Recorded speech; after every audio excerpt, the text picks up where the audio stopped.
The return centre was a beauty. Charlton headed it home.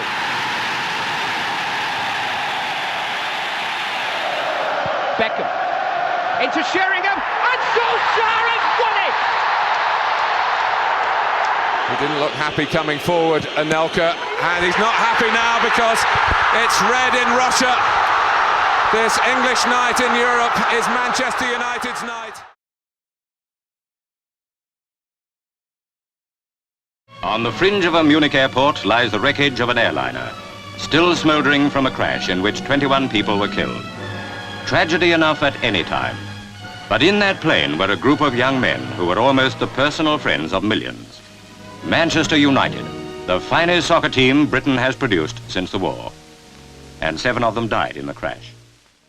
On the 6th of February 1958, Walter Crickmer, Tom Curry, Bert Whaley, Alf Clark, Tom Jackson, Don Davis, George Fellows, Archie Ledbrook, Eric Thompson, Henry Rose, Frank Swift, Ken Raymond, Willie Satanoff, Bela Mikolos, Tom Cable, Jeff Bent, Roger Byrne, Eddie Coleman, Duncan Edwards, Mark Jones, David Pegg, Tommy Taylor, Billy Whelan lost their lives in what's known today as the Munich air disaster of 1958. Back in the 50s and prior, it was very rare to have homegrown talent raised through the ranks like the Busby Babes. That term was coined by a journalist known as Tom Jackson from the Manchester Evening News. And this team consisted of an average age of 21 and 22 when they won the leagues in the 55-56 and 56-57 seasons. It was really rare to find a team that brought players up, fielded them, let alone win a championship. So this team, this beautiful, created team, came from youth, came from the real soul of football, and achieved greatness, and could have gone on to achieve even more greatness if it weren't for Munich 1958. My life was never the same. Suddenly all my pals were missing, and I'm playing in a team that was full of enthusiasm and had the whole world at their feet. 10 years after the tragedy in 1958, we made it to the European Cup final of 1968. A trophy that Matt Busby wanted to win. It was his Everest. It was his crowning achievement. We were up against Benfica, who had the likes of Eusebio, and they never made it easy for us. Charlton getting the first goal, putting us 1-0 up, but Benfica snapping back and taking it level and taking us into injury time, where the teenage Brian kid, the brilliance of George Best, and another great goal from Bobby Charlton secured us a 4-1 victory and our first ever European title. A title that, even though we'd won, we wanted to win more of. We had this passion now for European competition, for playing the best, for playing the teams around the world. We wanted to be in and around that mix. And as the first English club to win a European title, we'd have to wait 31 years. 31 whole years until a fateful night at the Nou Camp. Back alongside his 1999, soulmate the Champions League final in Barcelona at the Nou Camp against Bayern Munich. We weren't the better team that day, with Basler taking the lead from a free kick. We tried everything. Nothing seemed possible. But 3 minutes, and what's this? Cleared, Giggs with a shot, Sheringham!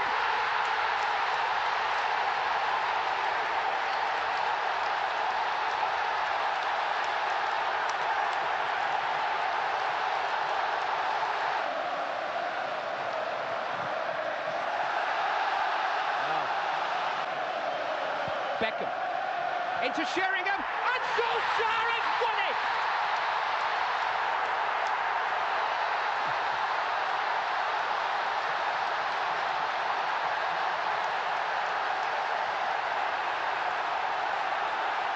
Champions of Europe again, and nobody will ever win a European Cup final more dramatically than this.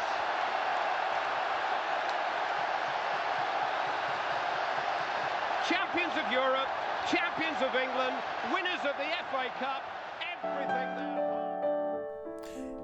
In 1999, we done the unthinkable. We won the treble. With Sir Alex Ferguson at the helm. With great players, great team spirit, great resilience. We could celebrate not only the Premier League and the FA Cup, we could celebrate our first European Cup trophy in 31 years. It was a night of magic, a night that any Man United fan will never forget. Where they were, what they were wearing, what they had for dinner that night. That day in May lived on in the memories of United fans. And you could see it in the players, the staff, their faces, being able to parade this trophy, celebrate this win, and celebrate an achievement that no other English club has yet to achieve.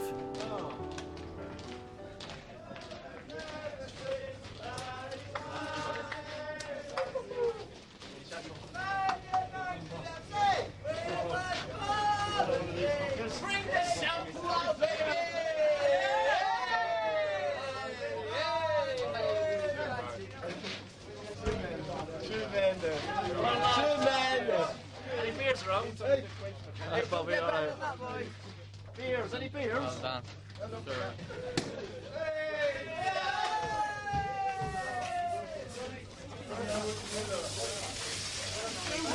Get in there!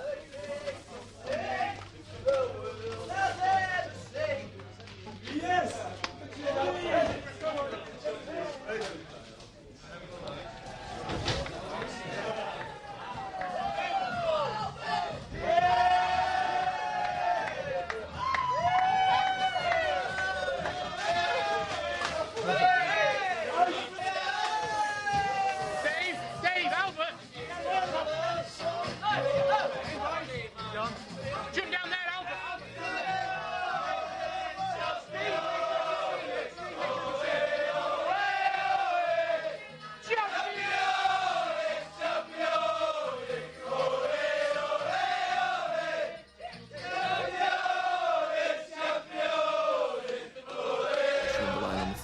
Looking up, thinking, almost nearly crying on the pitch, thinking, oh my God, what has just happened here? You felt like you were hugging and you just never wanted to let go. The best feeling I've ever had on a football pitch. Best I've ever felt. It's the greatest day of my life, and it's hard for me to comprehend. Like a footballing Indiana Jones has seen this trophy as his holy grail. I'll never forget where I was at the 99 final. I was in Menorca with my family, watching the game, surrounded by German fans, Bayern fans, But I'll never forget, never ever forget, where I was for the 2008 final. Sitting in a pub in West London called Finnegan's Wake with my 3 best friends, one other United fan, one Spurs fan, and the other, though he claimed to support Arsenal, wasn't that big on football. But we were there, and we were all on the red side. Being patched up. Obviously, with any blow to his face, they'll be thinking back on that. And here's Brown for Ronaldo! In the 26th minute, his 42nd goal of the season. It's come against Chelsea. It's come in the Champions League final. Do you think Alex Ferguson feels justified? At this point, with Ronaldo netting, I felt this was our year. This was going to be it. I had waited and waited for another European final in which we get to lift the trophy. Fans across the globe waited for this day. But Chelsea, the resilient Chelsea, were never going to make it easy for us. Goal has changed that. Here's Essien. Oh, and it might run here. And it has for an equaliser, which is poached typically by Frank Lampard. Right on half-time, Chelsea are level against the balance of the match. After going level, after drama, And he sends Petacek. heartache, Good luck, boys. the game went to penalties. And Desar thought it was going. And although And scores again here. we were very fortunate The Champions League for Chelsea. through a John Terry slip, Has the chance to win the Champions League for Chelsea.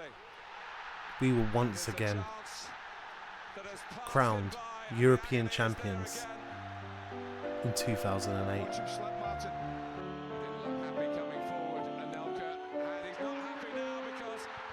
Football is for the fans. It's for the drama,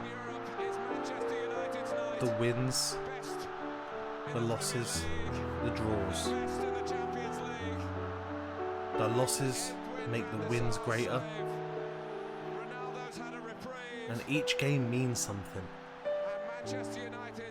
Football is for everyone,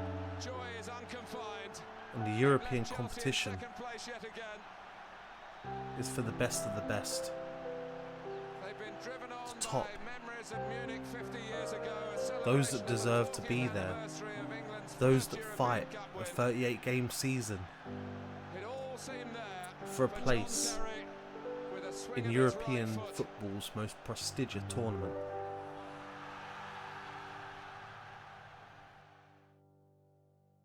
The powers that be have tried over years to take away these hallowed competitions, to change them for monetary gain.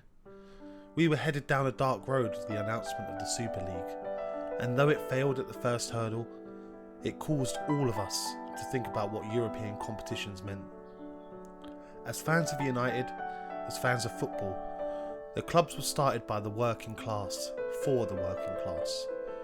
As time has gone on, business has shrouded the sport and has affected change, some good, but others very bad. The European Cup, now the Champions League, the Europa League, the domestic cups in individual countries around Europe, they are there for any team. To reach even the first stage is an achievement.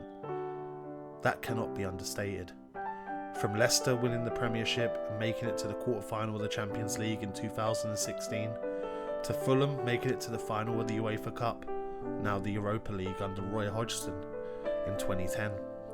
Istanbul with Liverpool, their great comeback against AC Milan, Nottingham Forest, Chelsea, Aston Villa, Tottenham, Celtic, Ipswich, Man City, West Ham, Leeds and Newcastle.